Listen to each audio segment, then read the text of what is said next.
माँ दुर्गा को क्यों कहा जाता है सताक्षी, शाकंभरी और दुर्गा? नमस्ते दोस्तों, क्या आपने कभी सोचा कि माँ दुर्गा को सताक्षी, शाकंभरी और दुर्गा क्यों कहा जाता है? आज हम आपको देवी भागवतम पुराण की एक ऐसी अद्भुत कहानी सुनाने जा रहे हैं जो न केवल आपके मन को आध्यात्मिक शांति देगी बल्कि आपके दिल को माँ की भक्ति से भर देगी। इस वीडियो को अंत तक देखें क्योंकि आखिरी बिंदु आपके दिमाग को हिलाकर रख देगा। इसे मिस मत करना, वरना इस वीडियो का पूरा लाभ आप खो देंगे। परिचय दोस्तों, यह कहानी देवी भागवतम पुराण के 7वें स्कंद अध्याय 28 से ली गई है, जिसे स्वामी विज्ञानानंद ने अनुवादित किया है। ये एक ऐसी कहानी है जो माँ दुर्गा की महिमा को दर्शाती है और बताती है कि कैसे उन्होंने देवताओं और मानव जाति को एक भयंकर संकट से बचाया। इस कहानी को सुनकर आप माँ की असीम शक्ति और करुणा के प्रति श्रद्धा से भर जाएंगे। तो चलिए बिना देर किए शुरू करते हैं। और हाँ, आखिरी बिंदु को मिस मत करना, वह आपके जीवन को बदल सकता है। कहानी की शुरुआत प्राचीन काल में एक क्रूर दानव था जिसका नाम था दुर्गम। वह हिरण्याक्ष के परिवार में रुरु का पुत्र था। दुर्गम बहुत ही निष्ठुर और शक्तिशाली था। एक दिन उसने सोचा, देवता अपनी शक्ति वेदों से प्राप्त करते हैं, ब्राह्मण मंत्रों के माध्यम से हवन करते हैं और उस हवन की आहुति से देवता पोषित और बलवान होते हैं।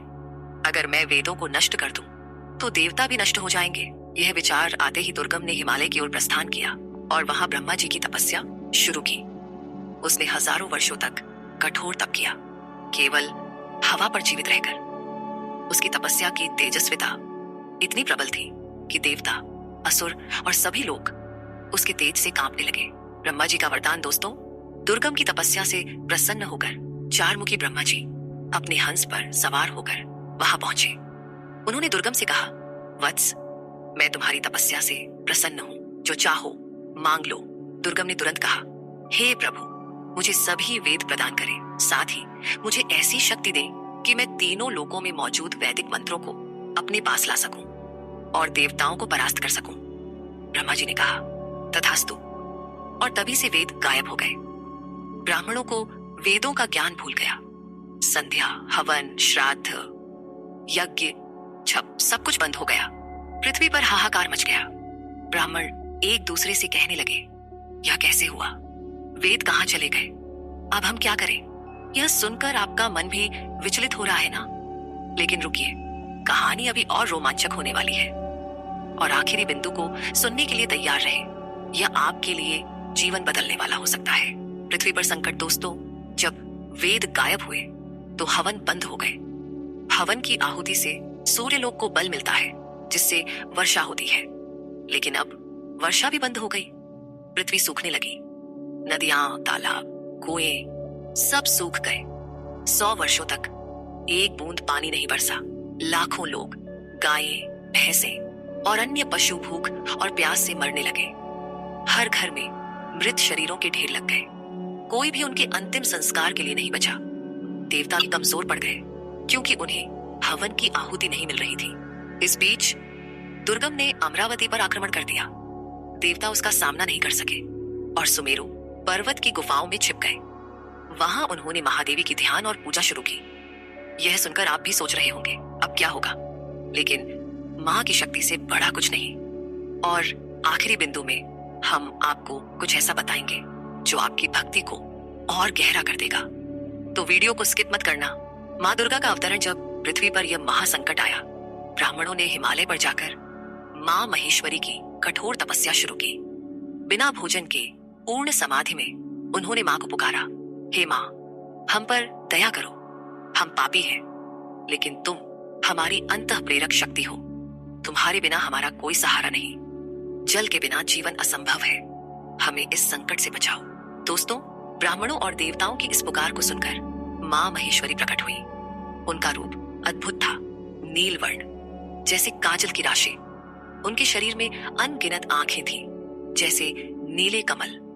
उनके 4 हाथों में तीर, खो, कमल, धनुष और सब्जियां, फल, फूल, साउल और जड़ें थीं जो भूख, प्यास और रोगों को नष्ट करने वाली थी। माँ की सुंदरता ऐसी थी जैसे 1000 सूर्यों का प्रकाश। वह करुणा की सागर थी। यह सुनकर आपका दिल भी माँ की भक्ति से भर गए ना? लेकिन अभी और सुनिए, आखिरी बिंदु में एक ऐसी बात है जो आपको माँ की शक्ति की ओर करीब लाएगी।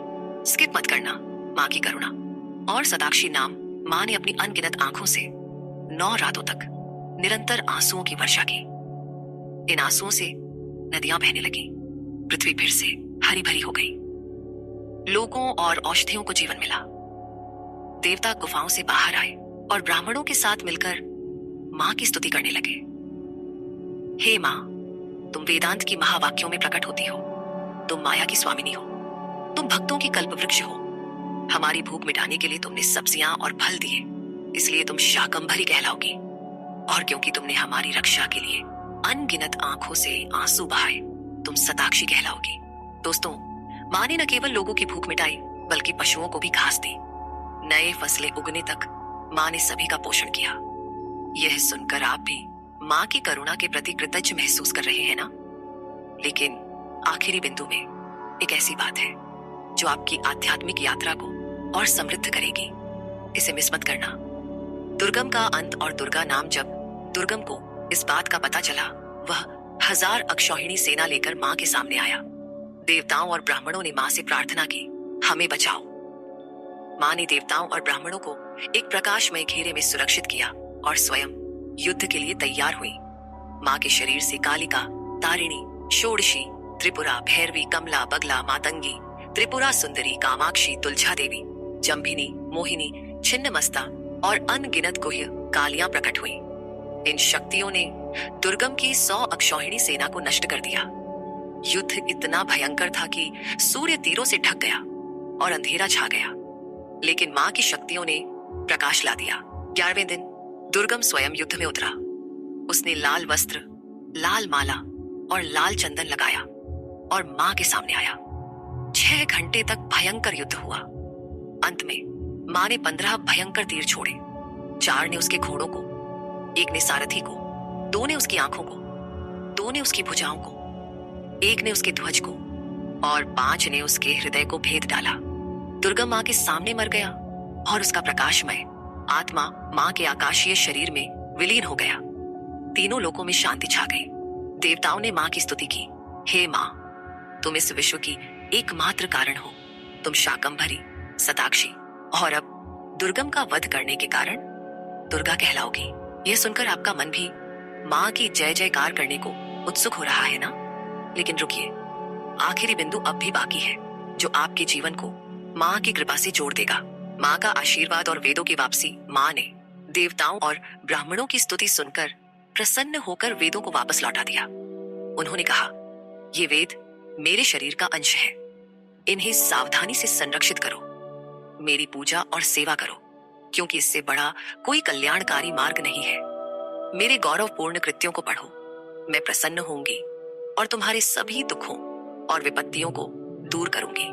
माँ ने कहा, मैंने दुर्गम का वध किया, इसलिए मैं दुर्गा कहलाऊंगी।